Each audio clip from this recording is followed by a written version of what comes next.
Hi folks, it's Andy. I hope you're having a fantastic day. Welcome to this episode of Kendo Video Feedback. We've got a great submission today. It's just one submission, but it's from some Shiai. I think we've got 2 matches from it. We're going to jump to it in just a minute. Before we do, don't forget the YouTube magic. Like, share, subscribe, leave a comment using the word Kendo, and then the YouTube robot ninjas will know to go and get more people starting Kendo. We're going to get 675 billion people start Kendo by tomorrow morning, just like we did last week. But you have to use the word Kendo in your comment, all right? Otherwise, people are going to start other sports like badminton or canoeing or something like that. Nothing wrong with those sports, but we're here to get people into Kendo, all right? So make sure you put a comment down below. Wow, this is the best Kendo channel I've ever seen. What a great Kendo video. Something like that. You know what I'm saying. Secondly, and most importantly, if you like this channel, if you like the videos that I do, whether it's these feedback videos, whether it is the instructional content, there's a new instructional video on the channel right now. It's all about Suburi and how you can help improve your Kendo quickly by using Suburi. Go and check that out. Whether it is the Q&A style videos that I do via Kendo Rant, these all are free of charge entirely, all right? No monthly memberships, no charging for subtitles, nothing like that.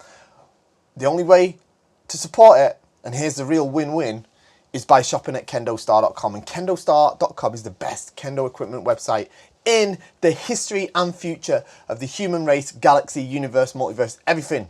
Okay, now of course I would say that because I own the place, but everyone agrees with me. You get the best quality equipment, you get the best possible service, all right? We're not just middlemen drop shipping to you from the other side of the world. We're not some rando Japanese company that's just trying to pass off to you the same stuff that they sell in Japan. We're not operating out of our basement or anything like that, right? We're an established brand with a full team of staff ready to serve you, okay? There's a reason we've got the reputation that we do. You're going to shop with us anyway. But if you can't afford to buy twice, then make sure you buy with us the first time round. All right, and that's KendoStar.com. Okay, let's have a look at this video then. So let's start with the background information that I've got. Let me pull up the email that came with this. It says, Dear Fish Sensei, good morning. I hope this email finds you well. I'm a viewer of the Kendo show and a fan of your videos. Thank you very much. I sincerely thank you for providing Kendo instruction of superb quality to all the world. Thank you. And the KendoStar ball guy I bought 2 years ago is working perfectly. Great. I'm writing to kindly ask feedback on my Kendo. The videos are from a regional tournament. I practiced Kendo for 2 years and I am 20 years old. I'm currently first dan. I am the red player in both videos. So let's have a look, okay? Let's have a look at what we've got, all right? Let's start with video 1. You are the red player, which means you're facing the camera. Is this the highest quality we've got? Yeah, it's okay, all right, okay. So it's not super great quality, but it doesn't matter. We'll live with it, all right? We'll live with it. We'll manage. So let's have a look. Facing the camera. Okay, so what did we say we're first dan? Okay, that's all right. So we've still got some work to do on synchronizing our footwork with the swings of our Shiai. All right? Can you see how, and it's not just with the swings of our Shiai, I guess it's getting to grips with the footwork so that we're able to control the direction in which we move our body and how we control our momentum when we move around the Shiai jaw, right? Because what we found here is we've sort of got into this situation where we've made some attacks. Wasn't a particularly great chance to attack. It's not a problem. Your opponent tried to do the Ojuwaza, but they were unsuccessful. It's good that you tried to do the strike here. This is a great time to do a strike. But can you see how, like, because like your feet aren't really synchronized with your body at this point. So when you make the strike, you are doing the Fumikomi, which is fine, yeah. But you sort of lose momentum, and it looks to me as well that like you kind of give up on the strike. Let me see it in full speed again. So it wasn't a super clean strike, right? You did hit him, but there's no impact, right? And I think that's partly because your footwork's not really backing you up. Although you're stamping on the floor, your Fumikomi is not really serving to add impact to your strikes. And then what happens after that is,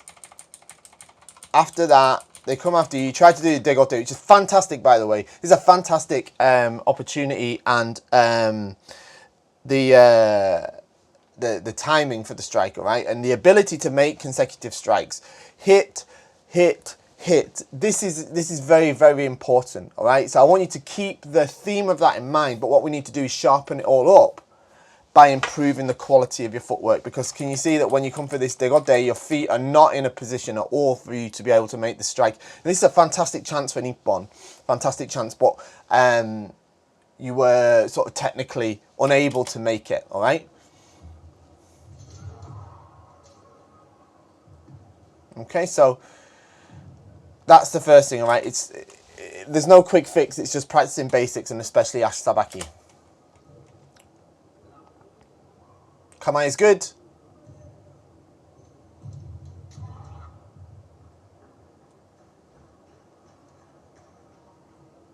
This is all fine. No issues. Oh, Kamae is nice.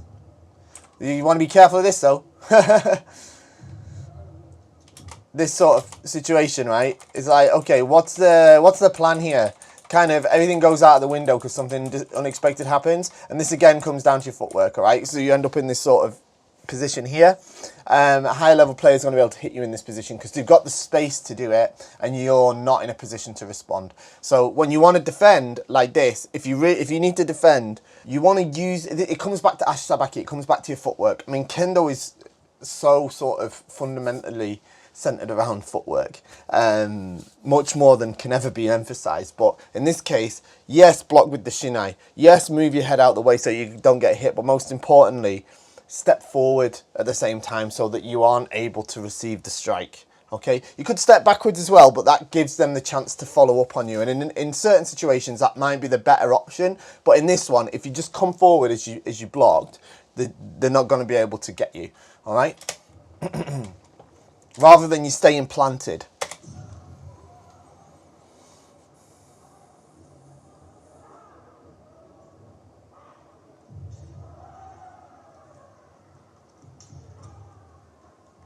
So, again, you're 20 years old, right? Okay, so you've got plenty of energy, you're in good physical shape, all right? So what I want to see is, you see your strikes here, I want them to be sort of more launched from your left leg.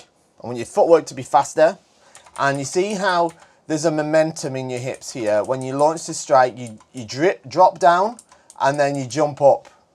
And then you come down again, and you sort of lose this momentum. You kind of go, boom, like that. And then you have to add any sort of momentum after. And that's why you get this kind of dun, dun, dun, dun, dun sort of slower follow-up, if you see what I mean. You want to keep those hips level pretty much, and then bam, thrown forward with that left foot when you launch forward for that fumikomi and throw yourself forward, all right?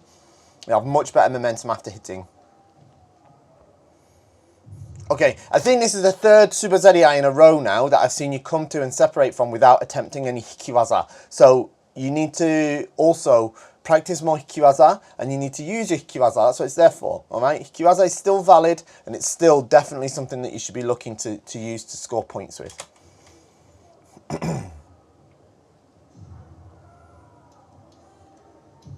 Oh, that was good timing, right? That was good timing. This one here, good timing. Slightly off the target, but that's not the issue. I think the big issue again is that I think, yeah, your fumikomi is not, it's not helping you deliver impact in your strikes, and that's what the fumikomi is for. It's using your left leg to push your hips forward as you strike, and it doesn't have to be a long way forward, like in something like degote, where you don't have much room to work with. It can be just a tiny little bit, but your hips have to engage as you push forward to strike, so that you can kind of transmit some element of force to the shinai. I like to think of it as kind of like transferring my body weight to the tip of my shinai as I strike. Fantastic opportunity.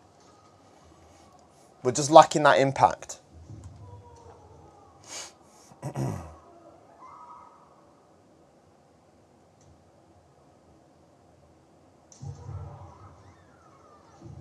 So same thing with that men, you see how it's kind of bouncy rather than having a forward impact. Oh, nice. Oh, okay, okay. You must have got your kote there. I thought that was a good attempt at Ojiwaza though. So despite the result of that point.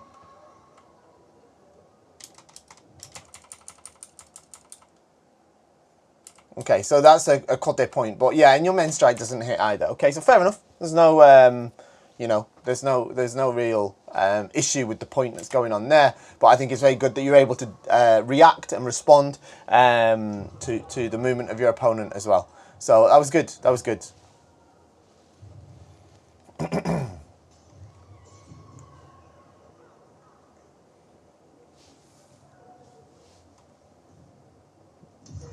Oh, good, good. Again. Good chance for that kote. But again, I think it's all about sharpening footwork up in your case, so that we can use those hips more effectively to get, you know, some more impact in our strikes.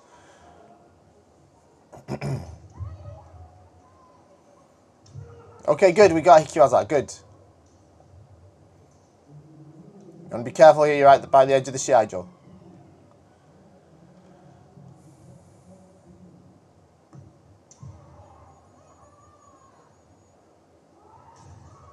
Is that the time up? Okay, that's the time up. Okay, so first one. All right, we know what we're doing here, right? Okay, so listen, I think the overall concept of what you're doing in your Shiai is very good. I just want you to sharpen up the technical elements of it, and that comes from having better footwork, all right? So it's all about sharpening up and developing the footwork in this, okay? It really is. And about understanding how to use your left leg to transfer your body weight to your shinai tip when you do humikomi. All right, let's have a look at your next match and see how that looks as well.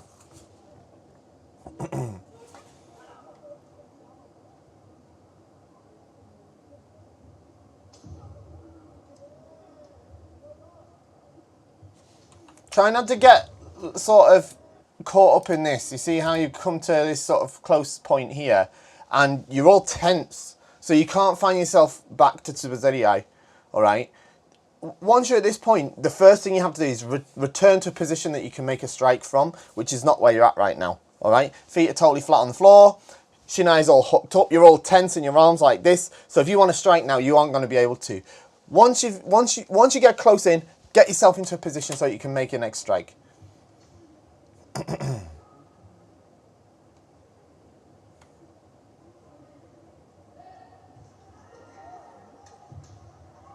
Again, we just got to be careful of this one, yeah?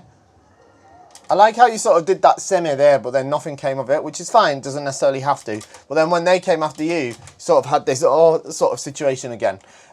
So again, a sort of higher skilled player is definitely going to pick you off there. You need to be careful of this as well. Coming in like this, and then you don't want to be strongly hooking the shinai like that. You do that, you're liable to get hansoku, all right? It can be considered hansoku, especially if it's quite obvious or egregious, all right? So just be careful of that. Relax more. Return yourself to Tsubazeriai once you're in this position, all right? The thing is, I know why it happens. You come to this position and you really don't want to lose the strike from Tsubazeriai, all right? So you end up tensing up to make sure that you're on your guard. But I can promise you, the best defense from Hikiwaza is being able to hit Hikiwaza, all right? Rather than this sort of gachi, you'd say in Japanese, like really stiffening up.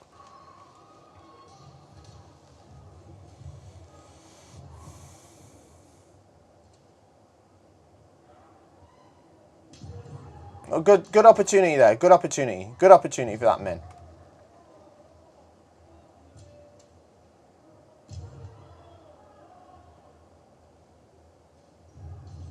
So you can see, so look, this kote is a good opportunity as well. But we're just lacking that impact, aren't we? All right, we're just lacking that impact.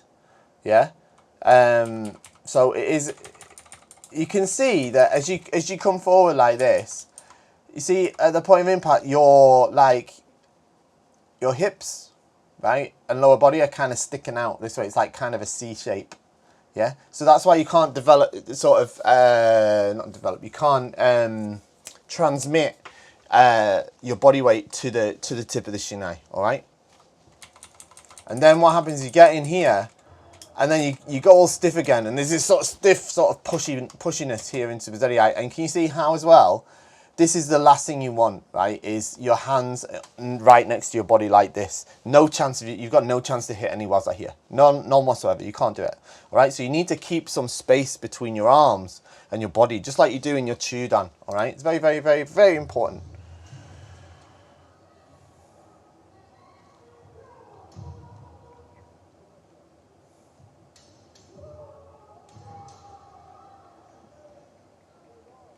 Okay. So that was. Let's see what happened here. Yeah. So can you see how?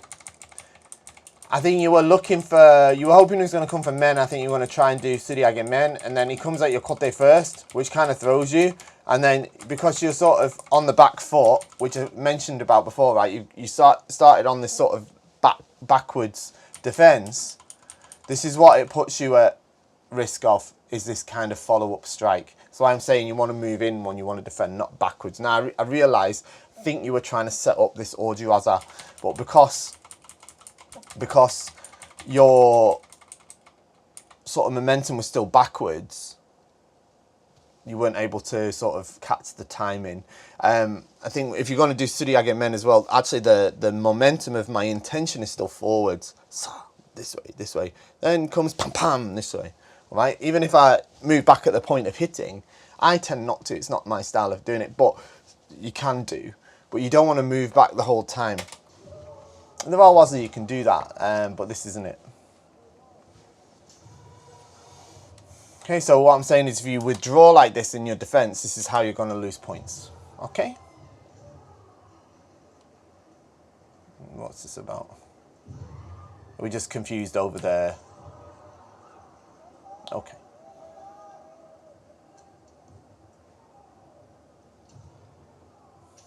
Oh, good. Good. That was excellent. All right. Well seen opportunity. Very good. Very good. I like that. How you didn't let him escape from you. Okay. It's perfectly valid strike. Excellent strike. Well done.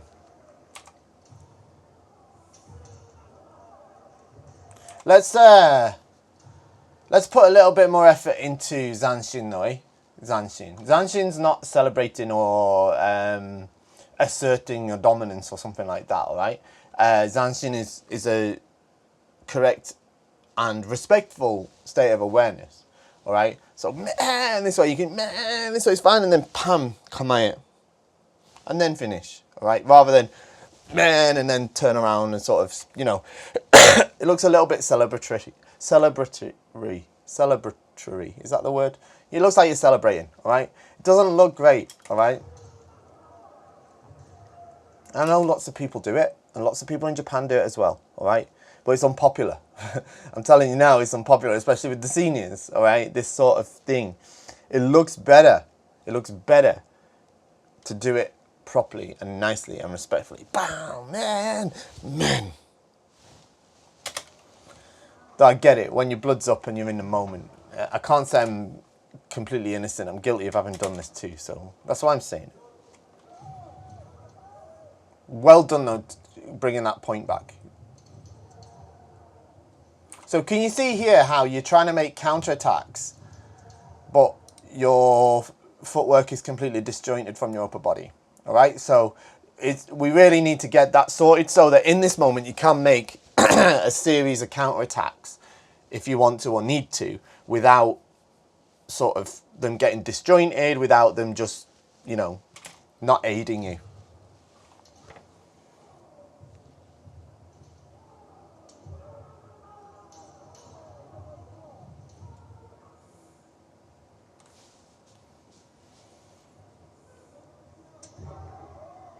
Don't get you know, like, you don't want to buy into this. Yeah, some people do this sort of weird stuff to try to throw you off. You did well to retain your composure there. It's really important that you do.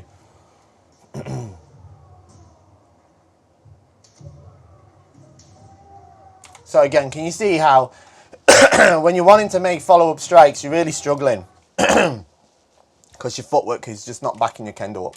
All right. So it's really about going back and focusing on making sure your footwork is sharp. It needs to be laser precision sharp, right? That is, you watch the best players in the world, they've got really accurate footwork. Oh, very good. Very well seen. But again, I'm going to say it. Like, this isn't Zanshin, is it? Okay? It's not Zanshin. Yeah? Yeah, it doesn't... I know you're excited and you're, as I say, you got the point when you were really trying to get it. And that's... It's emotional. I get it. Been there, done it. Right? But if we can nip that in the bud right now, it's not a great habit to fall into. Alright? It's not a great habit to fall into. It doesn't look that good. It's not proper Zanshin. And it's something that, like I say, down the line, especially down the line, like the higher ups will start hammering down on it, alright? Yeah? Can give a negative impression to Shimpan, everything, alright? So just let's lose that, yeah? Man, Zanshin, come out towards your opponent and then finish. Make sure always come out towards the opponent, alright? Super, super, super important. But there we go. We're done. Okay, so key points. You really need to go back and focus on your Ashtabaki, your footwork. All right? You've got a good sense of when to hit. I like the concept and the sort of, how can I say, like the ideas of your Kendo strategy. It's good. All right? Follow-up strikes, continuous strikes. These are all fantastic things. But you need to have a better quality of footwork and able to make these things work for you. All right? Your defense as well, not this kind of sort of withdrawing defense like this, because you're going to lose a nidanwaza like you did before, or follow-up strikes, right? Use your footwork. Your footwork is it's your best offense, is your best defense in Kendo. It's so important. I can't stress it enough. All right, you're Shodan now, you're 20 years old, now is the time to get on it, all right? Don't worry about fancy flashy waza and stuff like that. Of course you can practice them and what have you, but you're not going to be able to do them, not effectively and not when you need to if your footwork isn't spot on, all right? So it might sound boring, but it's all about Kihon. It's all about basic Ashtabaki. Run up and down the dojo doing your Suriashi. Do your best when you're doing your Kirikaishi, Uchikomi, just moving your feet. That's the best thing you can do, all right? Get that footwork really, really, really sharp. And honestly, your Kendo ability is going to go bam like that, all right? Honestly, it really is, especially your age. But you did super, super well. Thank you for sending it in. If anyone else would like to send in a video for this series, all you have to do is upload it to YouTube. And then you can set it to unlisted, and you can send the link to me by email, mail@kendostar.com. Include a short message in the email telling me what it is, which player you are, and a little bit of context, so that I know what I'm looking at, and I'll always make one of these videos. I've made one for every person that's sent one in so far, okay? So thank you very much for sending it in. Shop at KendoStar, and I'll see you next time. Bye-bye.